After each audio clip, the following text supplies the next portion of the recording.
All right, guys, let's talk 100 series for a second. Much like the 200 series, the 100 series also has three variations of its platform. 98 to 2002 being a .1, 2003 to 2005 being a .2, and 2006 to 2007 being a .3 to round out the 100 series platform. This specific example that I'm showcasing here is a 2000 model, so it's going to fall in that .1 category. And I just wanted to do a quick video of some pros and cons from somebody who's been around these cars since they were new, of things to consider when you're looking at an early 98 through 02 LX or LandCruiser, specifically this beautiful woodland green pearl, very hard to find by the way, LX470. No, this car's not ready yet, I'm just using it for the video. So without further ado, let's get into it.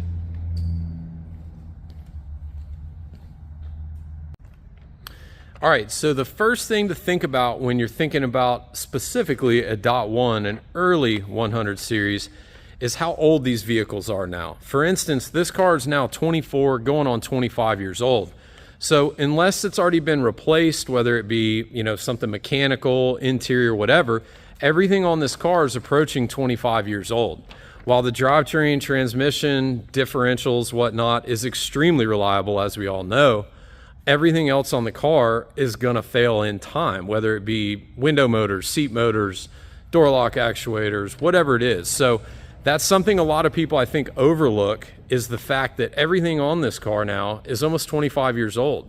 So something to consider. It's not the end of the world. It's not like you're gonna buy one of these and there's gonna be all these problems, but it's just something to consider when looking at it. Now, the two cons that I kind of came up with, one being the 4-speed transmission.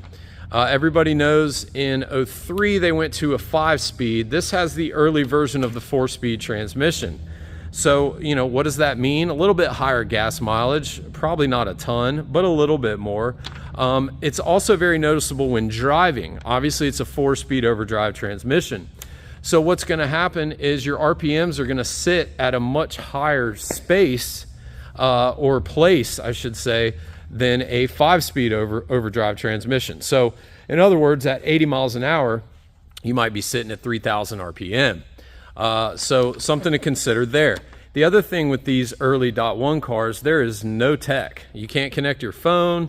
They're very basic, which a lot of you like, including myself.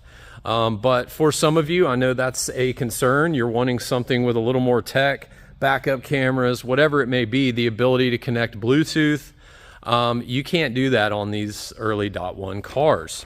Those are really the only two negatives that I can come up with on these early .1s. Now, some of the pros, which number one, I know a lot of you know, the early .1 cars had glass headlights. So, these headlights will not crack, they will not fade, they will not do anything unnatural other than just look pretty all the time. Nothing's been done to these, and look how nice they look. So that is a big time pro on these cars. As the plastic lens cars, they will oftentimes fade and crack and peel and do everything that they like to do.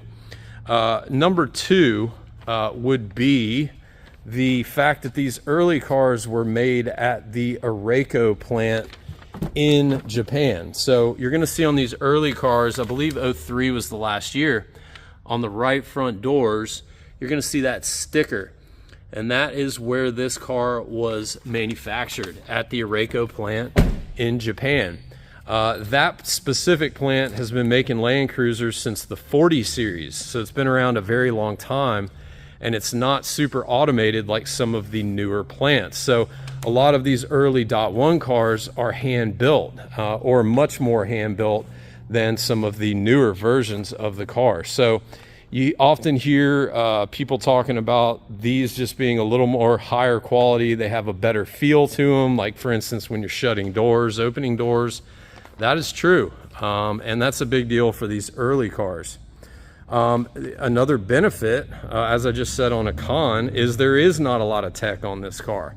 So there's not as much to worry about computers wise, modules, things like that that can fail, you know, over time. And I think one of the big things, especially for the later 100s, is since there's no navigation, the climate control is separate from the radio. So you can still control the climate control if you have a radio failure or whatnot, unlike in the later 03 to 07 100s. So, you know, that's a cool little thing. So those are some of my pros on these early .1s. Just wanted to do a quick video. I get a lot of questions about that. So hopefully you guys enjoyed that. If you're new to the channel, my name's Chris. Please like and subscribe to the channel, and make sure you hit that notification button for much more projects like these that we're working on that might not be on the website. See you next time.